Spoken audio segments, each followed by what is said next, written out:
The Biggest Bear by Lynd Ward.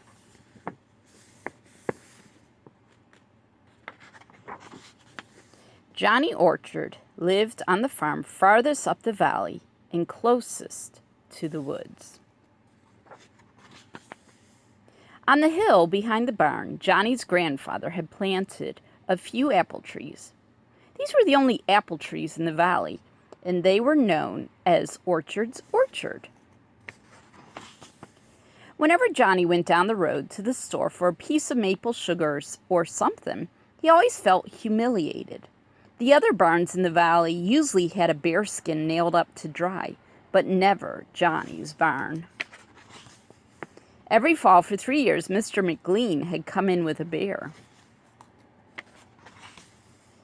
And one evening, Mr. Pennell had just stepped out to the edge of his nearest field and shot 3 in a row as they came heading for the tall timber.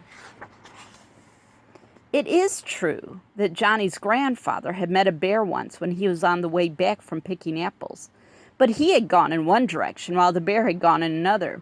And when Johnny had asked him why, his grandfather said, "Better a bear in the orchard than an orchard in the bear." It was very humiliating. Johnny said, "If ever I see a bear, I'll shoot him so fast he won't know what hit him, and we'll have the biggest bear skin in the whole valley." After he had gone quite a way into the woods, he came to a place where there was a big stump, and something seemed to be moving in the bushes behind it. It was a bear, all right. He seemed hungry, so Johnny gave him a piece of maple sugar. On the way home, the bear ate all the maple sugar Johnny had in his pocket. Johnny's father and mother were a little surprised to see that Johnny had really brought a bear back with him. Johnny's grandfather said, "I suppose you know what bears like to eat." The bear liked the milk that was meant for the calves.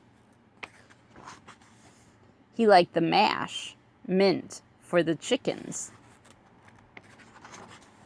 He liked the apples in the orchard. He liked pancakes on Sunday morning.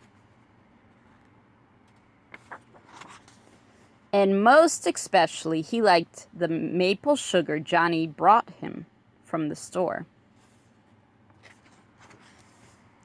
There was hardly anything he didn't like, and Johnny's mother got pretty upset when he started looking for things on the kitchen shelves.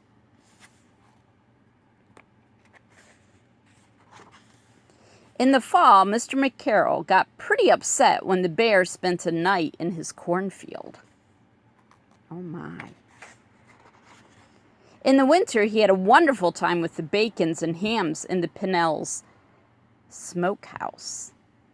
Whoosh. It was bad enough that he emptied all the sap buckets when the McLeans were tapping their maple trees in the spring. But it was worse later when we got in the McLean's shed and drank up most of their maple syrup. He was always eating, it seemed, and he grew pretty fast and got pretty big. Look how big he is. Finally, Mr. McLean started talking to Mr. Pennell, and they both went to see Mr. McCarroll, and then they all came to see Johnny and his father. What they had to say about Johnny's bear was plenty. He was a trial and a tribulation to the whole valley. After the neighbors had left, Johnny's father explained to Johnny that the bear would have to go back to the woods. So the next morning, Johnny started out. They walked for miles due west on an old lumber road way past Baldwin's Hill to an old clearing that was overgrown with raspberries. Johnny explained to the bear that it was time for him to go and live in the woods like other bears. And he gave the bear a last hug and started the long walk home. While he was doing chores the next morning, Johnny saw that the bear hadn't stayed in the woods very long.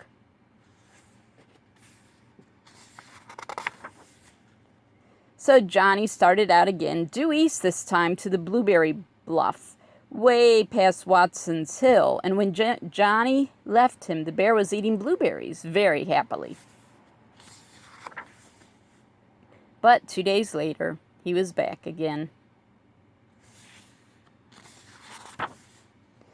This time, Johnny took him due south and got a boat and rowed 2 miles out in the lake and left him on Gull's Island, which was a pretty big island.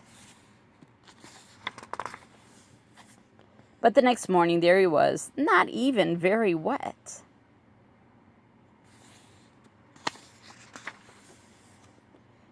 Johnny and his father talked it over, and they decided there was only one thing to do. And Johnny said that he would do it.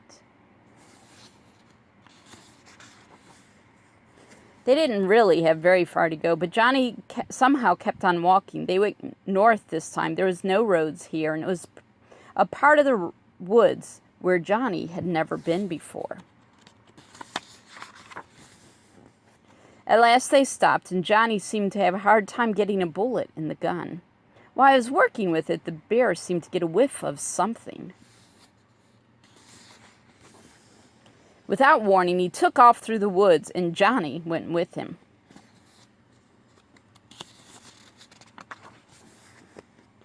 They went through the woods so fast that Johnny lost his gun, but he held on to the rope, and they seemed to be heading for a sort of little log house. They went through the doorway pretty fast, and something came down with a bang, and they were prisoners.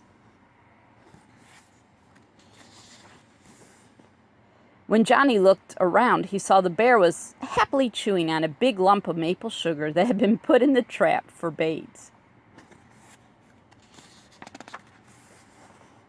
Pretty soon, some men came, and they were a little surprised to see Johnny in there. They explained to Johnny that they were getting animals for the zoo in the city, and they were delighted with Johnny's bear. He was much bigger than they had ever hoped for.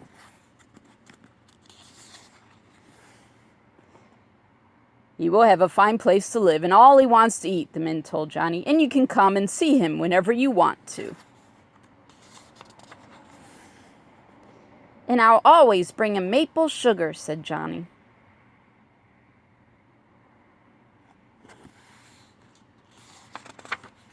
The end.